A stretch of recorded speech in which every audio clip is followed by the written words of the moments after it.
நீங்க எல்லாம் இந்த தேர்தலில் மறவாமல், ஆனா புரட்சி தமிழர் எடப்பாடியார் அவர் சாதாரண குடும்பத்தில் பிறந்தவர். நம்ம மாதிரி சாதாரண குடும்பம், ஒரு விவசாய குடும்பம்.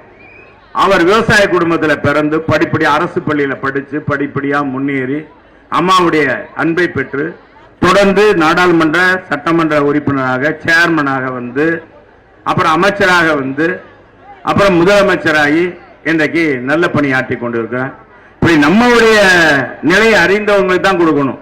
அதே மாதிரி நம்ம டாக்டரும் அவங்க அப்பாவும் அதே மாதிரி தான் படித்து படித்து அவர் இந்த நிலைக்கு வந்திருக்கார். உண்மையான அவருடைய படிப்பு மூலமாகவும் உண்மையான செல்வாக்கு மூலமாகவும் வந்திருக்கிறார் என்பதையெல்லாம் நீங்கள் புரிந்து கொண்டு இவருக்கு வாக்களிக்கணும் என்பதை கேட்டுக்கொண்டு, அந்நியார் வந்துகிட்டு இருக்காங்க, கொஞ்ச நேரம் ரெஸ்ட் எடுங்க, எல்லாம் நிழல்ல நில்லுங்க. வந்தோடனே ஜோரா எங்க ஒரு குழவை போடுங்க, தாயிலா ஏன்னா கத்துறீங்க, குழவை போடுங்கம்மா.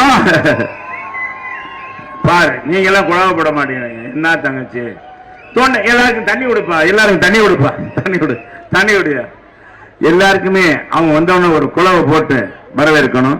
அவங்க நம்ம ஊர் மருமக, நம்ம ஊரு கேப்டன் யாரு, நம்ம மதுரைக்காரர், மதுரையில தான் பிறந்தவர்.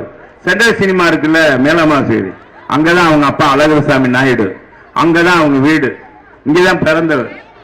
அவரை கல்யாணம் பண்ணி இன்னைக்கு 2 பிள்ளைகள் சிங்கக்குட்டி மாதிரி அன்னுடைய வாரிசுகள் இருக்கு. ஒரு சிங்கக்குட்டிக்கு வாழ்த்து பேசிட்டு வாக்கு கேட்டு பேசிக்கிட்டு இருக்காங்க.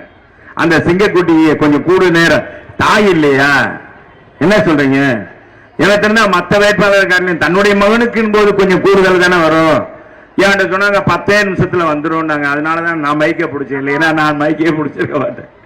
அதனால அவங்க வந்த உடனே ஜோரா கைதிட்டு ஒரு குழவை போட்டு, நம்ம மருமகள் அப்படித்தானே, மருமகளே மருமகளே வா உன் வலதுகளால எடுத்து வைத்து வா, என் மறக்க முடியாத பாட்டு போடுறாங்களம்மா. அப்படி அந்த பாட்டை நம்ம எல்லாம் பாடி அந்நியார வரவேற்போமா? வரவேற்கணும். அதுக்கும் சோகமாயிட்டீங்க, என்ன வேணா அதுக்குள்ள சோகமாயிட்டீங்க. அதுக்குள்ள நீங்க தான் நல்ல வெயில்ல எல்லாம் நிக்குது பிள்ளைய.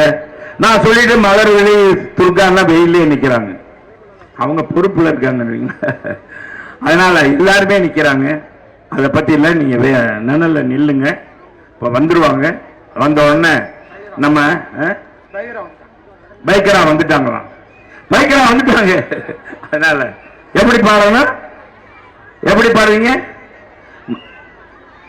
மருமகளே மருமகளே பாவா ஒரு வலது காலை எடுத்து வைத்து வாவா அப்படின்னு நீங்க பாடணும்.